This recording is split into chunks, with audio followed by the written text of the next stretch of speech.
Hey man, this is Mr. Mrballen video. I just seen he did that one. This is called The Ghost Has a Sinister Confession, man. That being said, let's go get a video story. This motherfucker already long, so hold on.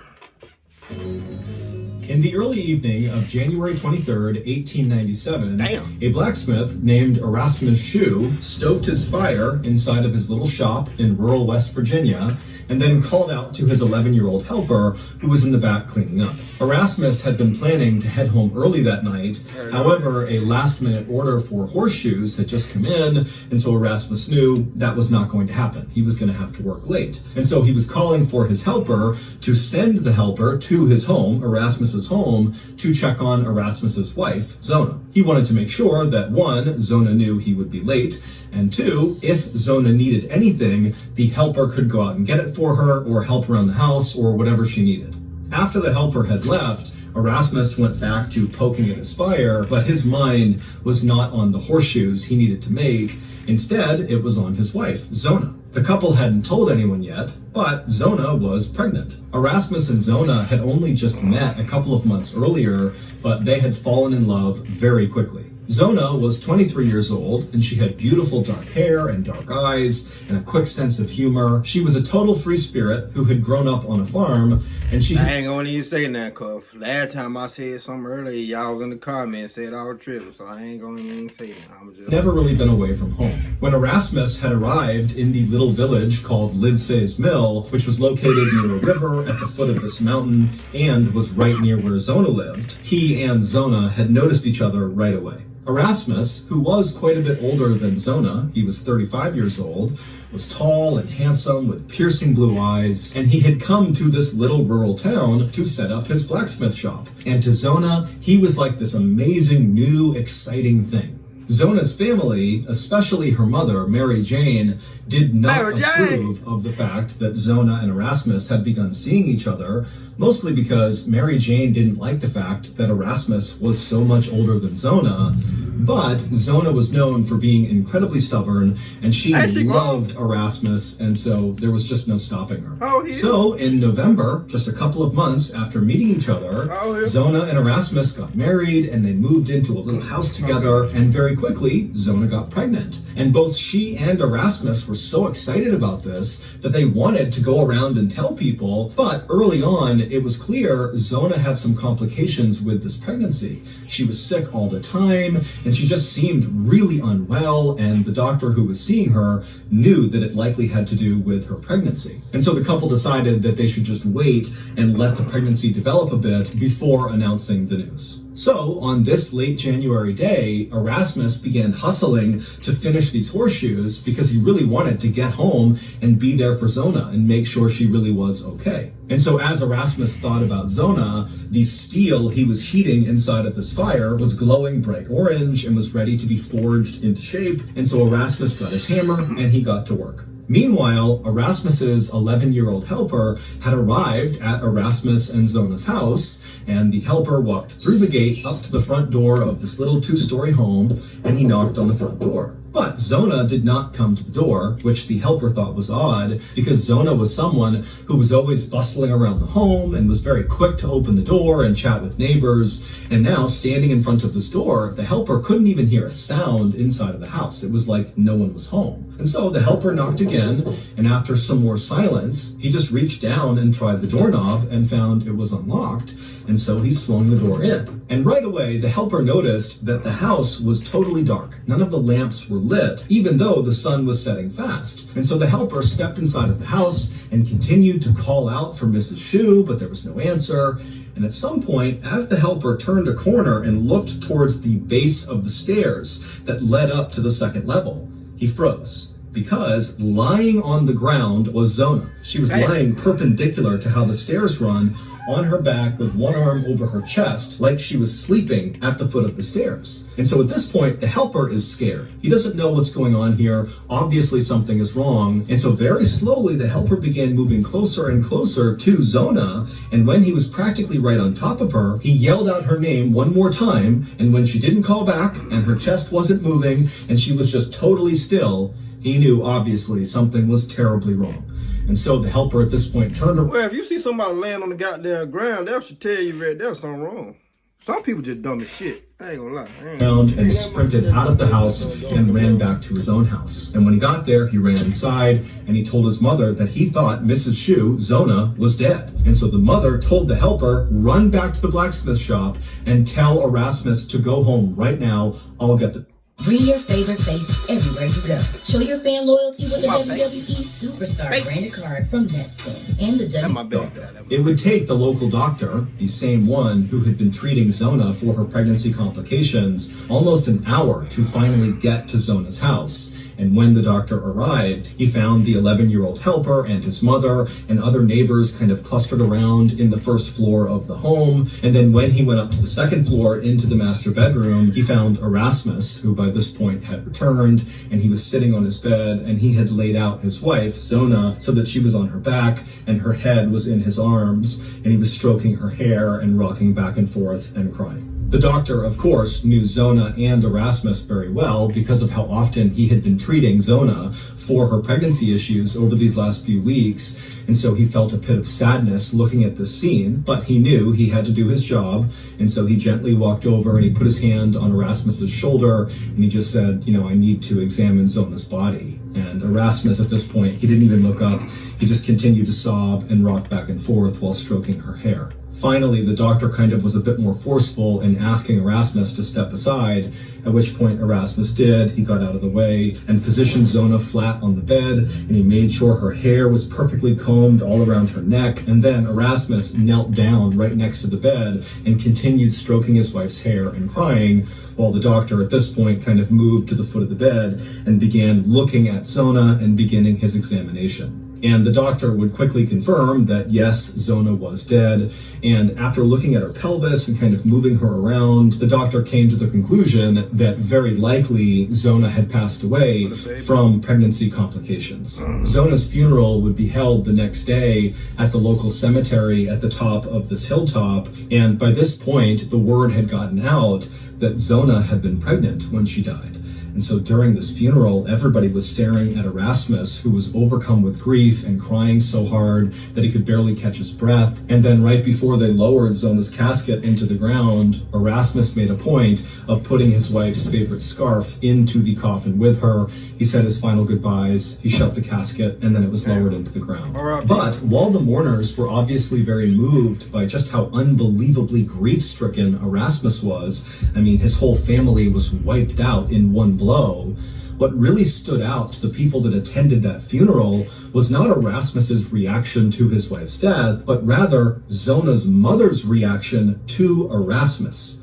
During this funeral, Mary Jane, Zona's mother, didn't seem sad or grief-stricken or in any way reacting to the fact that her daughter had died. Instead, as the funeral went on, Mary Jane shamelessly glared at Erasmus with a look of pure hate and disgust on her face. And then, after the funeral was over, all the mourners wanted to go up to Mary Jane and Erasmus to pay their final respects to the family, but Mary Jane ignored all these people and promptly left the funeral without saying a word to anyone. Goddamn, Mary Jane. Lately, me and old Seagull Lung have been eating. And in the days that followed Zona's funeral, Mary Jane's behavior only continued to get more and more bizarre. When neighbors would drop by Mary Jane's house to drop off food or just check in on her, Mary Jane refused to come to the door. Mary Jane basically began staying up all night. People would see there were candles lit in her bedroom at all hours, and they'd see her pacing around her room and then periodically kneeling on the ground and kind of staring off into the distance. And then on the rare occasion that Mary Jane actually left her house, she would look totally disheveled and distracted, and as she walked around town, she'd be mumbling under her breath and constantly looking over her shoulder like she was scared someone was following her. And when concerned neighbors came up to Mary when she was out of her house, she refused to make eye contact with them, didn't want to talk to them, and as fast as she could would get away from them. Whatever was going on with Mary Jane, her husband was not willing to talk about it to other people in town. However, they did notice that he had begun sleeping in the barn, so he was not even staying in the house with his wife. And then, on the morning of February 21st, so about a month after Zona had died, Mary Jane walked out of her house looking totally clean cut. She was not disheveled. She was not looking over her shoulder. She wasn't muttering to herself. She was standing tall, moving with a purpose, looking totally coherent. And as she moved, the only emotion people could see on her face was anger. And so Mary Jane, angrily, walking with a purpose, walked her way to the local prosecutor's office, and instead of knocking and waiting to be let inside, she just opened the door and barged right inside. The prosecutor knew Mary Jane and knew how strange she had been acting over these last few weeks, and so when she came inside, he was alarmed at her sudden presence, but he was also pretty curious as to what was going on. And so when she came in and demanded to speak to him, he was happy to go into his office and take a meeting kind of simply out of curiosity. But once the two of them sat down in his office, Mary Jane proceeded to tell this prosecutor this totally outlandish story about her dead daughter, Zona, that at first made the prosecutor think, okay, clearly Mary Jane has lost her mind. That's what's been going on over the past few weeks. All this grief of losing her daughter has caused her to kind of snap. But by the end of these 2 hours that Mary Jane seemed to just be kind of rambling about this story about her daughter, the prosecutor started to realize that what she was saying kind of made a lot of sense, and his suspicions began to rise and rise.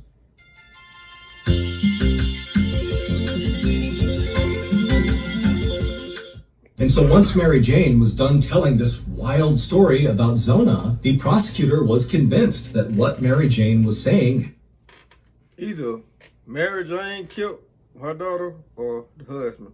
That's why she was looking at his ass like that. It's either one of them, bro. I ain't gonna had to be true, and so he knew they needed to dig Zona up. And so after Mary Jane had left, the prosecutor ran to the local doctor's house, the same doctor who had been treating Zona and then also looked at her after she died. And the prosecutor would tell the doctor that, hey, we need to exhume Zona and you need to examine her again. And the doctor at first was like, wait a minute, what's going on here? But then after hearing what the prosecutor had to say about this crazy story that Mary Jane had just told him, the doctor agreed that, okay, yeah, we do need to do this. And so the next day, February 22nd, a team of men with shovels, along with the prosecutor and the doctor, headed up to the Hilltop Cemetery where Zona was buried, and they dug her casket up, and then they carried the casket down to the local schoolhouse, and then once she was inside, the workers lifted her body, which was fairly well preserved because the ground was so cold.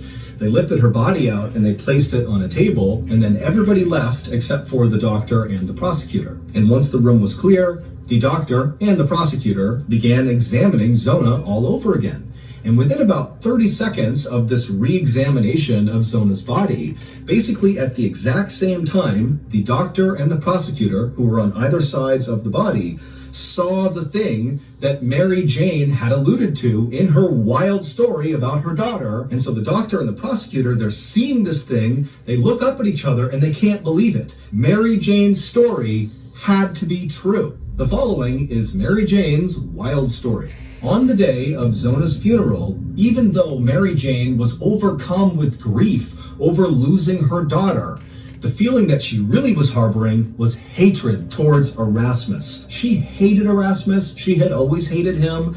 But now it was like her daughter is dead and she's forced to watch this guy sob and cry over her daughter's casket, when in her mind, she's like, this funeral is about her. It's not about you. And so the whole funeral, she's just staring at Erasmus, channeling all of her energy towards hating him.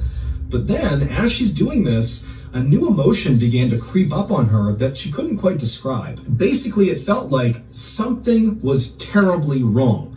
And intuitively, Mary Jane felt like the only person who could explain what this thing was that was wrong kind of in her life somewhere was her daughter, Zona, who was obviously dead. And so this feeling that something is terribly wrong, it completely consumed Mary Jane's mind. And so by the end of the funeral, she wasn't mad at Erasmus. She was just thinking, how do I get in touch with my daughter? I need to get answers from my daughter. And so when the funeral ended, Mary Jane just left the funeral as fast as she could. She went home, she went into her bedroom, and she knelt down and she began to pray. Not for peace or strength in this difficult time, But instead, she prayed for her daughter's ghost to appear to her and tell her what was wrong. And for the next month, that is all. That shit real. That's all I'm saying. That shit real. That's all I'm gonna say.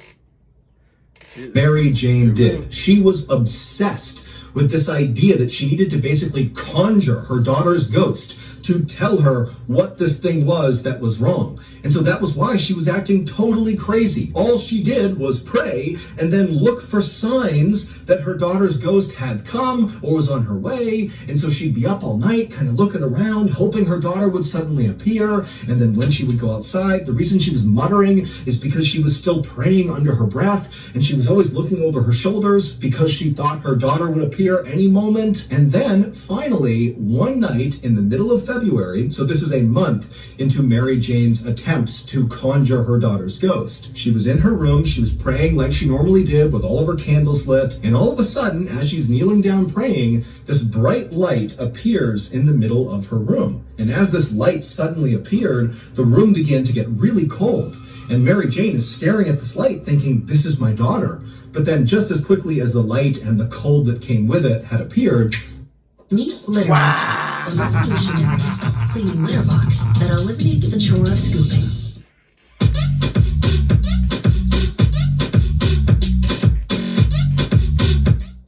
it disappeared. And so Mary Jane... Y'all know every time he do that, y'all get ass too, right? For my video. was both really excited because she felt like, okay, the prayers are working. That had to be my daughter's ghost or some sign that my daughter's ghost is going to come here. And so Mary Jane just doubled down on her prayers. She knew she was close to getting her daughter to show up. And so over the next 2 days, that bright light would appear 2 more times. And each time it would just quickly disappear. But again, Mary Jane is thinking, okay, something's happening. My prayers are working. And then finally, on the 4th night, as Mary Jane is in her bedroom praying, the light appears in the middle of her room. It starts to get cold. But then instead of the light disappearing, Mary Jane would describe seeing her daughter kind of step out of this light and suddenly appear in the room. Mary Jane said that her daughter was dressed all in black and her skin was very pale and her eyes were these dark pits and her hair was straight down right over her shoulders and she was staring at her mother. And Mary Jane, when she saw this, even though she had been trying for a month to get her daughter's ghost to appear, now that it seemed to be happening, she was terrified. And so Mary Jane began backing up right as this ghost begins walking towards Mary Jane. But then Mary Jane, as she's up against the wall, tells herself, you have to be strong. You need to talk to the ghost. You need to figure out what's wrong. And the only question that Mary Jane was able to come up with was, how did you die? And when she asked this question, Zona's ghost came to a stop. And then when Zona opened her mouth, dirt poured out. And then with a raspy, low voice, she began to tell her mother a story. She told her that Erasmus appeared to be this wonderful person to the community, but behind closed doors, he was a monster. He hit her and screamed at her over the littlest things. And then on the night of January 22nd, so one day before Zona would be discovered at the base of the stairs by Erasmus's helper, Zona's ghost would tell Mary Jane that Erasmus had become enraged at Zona over the food she had made that night for dinner. He had wanted meat and she had made something else. And so he was furious. And when Zona tried to tell Erasmus that she would make more food or there was other food for him to eat, to just please calm down, Erasmus stood up and he grabbed Zona by the neck and he lifted her off the ground. And right at this moment in this story that Zona's ghost is telling Mary Jane, the ghost would stop speaking and this look of abject terror would come across the ghost's face as if she was suddenly reliving this moment that happened with Erasmus. And as she's standing there with this horrible look on her face, the ghost began to levitate off the ground and then it opened its mouth. And as it did, no sound came out, but instead it was like all the air in the room was getting sucked into this ghost's open mouth. And then all of a sudden there was this loud cracking sound as the ghost's head suddenly violently whipped around 180 degrees, but the ghost's body was still facing towards Mary Jane. And after this happened, Mary Jane is sitting there totally dumbstruck, and the ghost suddenly drops back down onto the ground, still with their chest facing Mary Jane, but their face pointing behind them. And then Zona's ghost turned around and began walking out of the room, and because she had turned her body around, that meant her head, which was facing the wrong way, was now oriented towards Mary Jane again, and Mary Jane would say the ghost was smiling, and then right before Zona's ghost left, she would say to her mother, "Now do you see what he did to me?" And then Zona just vanished, and the room became warm again. He broke her neck. I know he ain't twist her motherfucking neck. I know he ain't twist her that. And Mary Jane, who was suddenly feeling so exhausted, just sat down on the bed and wept. Mary Jane had the next morning promptly gotten up and rushed to the prosecutor's office and told him the story of seeing her daughter's ghost and how the ghost had told her that Erasmus had throttled her and that was what killed her. Now, the prosecutor was really moved by Mary Jane's story, but it was when he rushed to the doctor to ask about re-examining Zona's body to see if she had marks on her neck from where she could have been throttled. That was when the doctor actually told the prosecutor that when he did the examination of Zona's body on the day she was found, he would say that Erasmus spent the entire examination at the head of the bed, cradling Zona's head and brushing her hair. But now that he was thinking about it, he could have been covering up her neck with the hair. And then also they thought about the funeral when right before Zona was lowered into the ground, Erasmus placed a scarf claiming it was his wife's favorite around her neck when she was buried. Again, perhaps trying to conceal the fact that there were marks on her neck. And when they did exhume Zona's body and they removed that scarf that Erasmus had placed, they would see there were marks all over her neck that looked like fingerprints. And then upon further examination, they would see that her neck was actually dislocated and that her windpipe had been crushed. Erasmus would be arrested for the murder of his wife just minutes after the doctor and prosecutor, basically at the same time, saw the marks on Zona's neck during their re-examination. During Erasmus's trial, Mary Jane would take the stand and she would tell the story of her daughter's ghost coming to her and explaining that Erasmus had killed her. And the testimony was so compelling that the jury found Erasmus guilty, even though there was no motive. Basically, they convicted him on the strength of Mary Jane's ghost story. Erasmus would be sentenced to life in prison, but he would die just 3 years after being incarcerated from a mystery illness that passed through the prison. It would also turn out that Erasmus had been married 2 times before marrying Zona. One of his wives had divorced him for being abusive. The other wife died in a freak accident when she was helping Erasmus fix their chimney when all of a sudden a brick fell loose and hit her in the head. Today, there is a plaque right near the cemetery in West Virginia where Zona was buried that reads in part, "Only known case in which testimony from a ghost helped convict a murderer." I'm gonna have to go there one day, man. So that's good. Like, most of these adventures and shit, like, you know what I'm saying? I'm gonna start, you know what I'm saying? When I start, like, when I get on the road for trucking and shit, I'm gonna start going some of these places, man. Let me know y'all want to go some of these places. I'm gonna take videos, take pictures, post them on YouTube, though. I ain't going no haunted house, so don't even ask me. At all. But yeah, man, that's crazy ass story, man. What a conviction, man. Long love her. That being said, give you a thumbs up, like, subscribe. Mr. Ball, you did it again. I'm surprised Mr. Ball, what day is Saturday? I'm surprised he did a video on the Saturday. That's the crazy part, so. See y'all motherfuckers on that video. Let's ride. I think I got like one more video to do. So, see y'all motherfuckers on that video. Let's ride, man. And oh, yeah, man, if y'all know how to do thumbnails, good thumbnails, man, let me know, man. I'll fuck with you. You know what I'm saying?